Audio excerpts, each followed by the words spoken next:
কি সুন্দর আবহাওয়া, কি সুন্দর জায়গা। এরকম জায়গা থাকলে তো মানুষের রোগ শোকে হওয়ার কথা না। ওই আবার যারা একবার রোগে ধরে হ্যাঁ ওই মরণ। এলাকাতে একটা হাসপাতাল আছে। নামে নামে কামে না। সমস্যা কি তা? চোখে দেখি না রে বাবা। সানির অপারেশন করানো লাগবো। কবে করতে পারবেন বাবা? একটু ইউটিউবটা দেখে লো। আপনি কি হসপিটালে চিকিৎসা করাইতে আইছেন? আমি চিকিৎসা করাইতে আসি নাই, আমি চিকিৎসা করতে আসছি। আমি একজন ডাক্তার।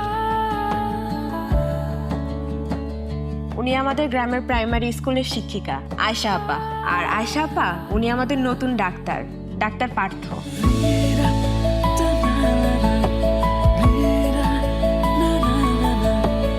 আমি আমতলী হাসপাতালের নতুন ডাক্তার, ডক্টর পার্থ।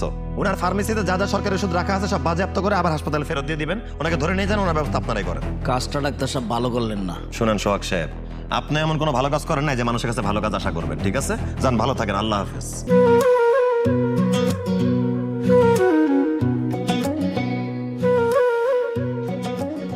এই রং মেশিনের একটা না লাগাই দিবে পারতে না? আচ্ছা মরে গেলে মনে করো যে ভুল চিকিৎসার কারণে রোগীর মূল্য কেটে লেগে আন্দোলন হলো, আন্দোলন হলে ডাক্তার আনতে বাইরে দেন। কি ব্যাপার? আপনারা কারণ আমাকে মারতেছেন কেন? আরে আমাকে মারতেছেন কেন? আমাকে মারতেছেন কেন? আরে আমি কি করছি? এলো instant milk powder happy cow, যেমন সাশ্রয়ী তেমনি পুষ্টিগুণে ভরপুর। আর এটা নিউজিল্যান্ডের গরুর দুধ। হ্যাপি কাউ, গরুর দুধের স্বাদ সবাই পাক।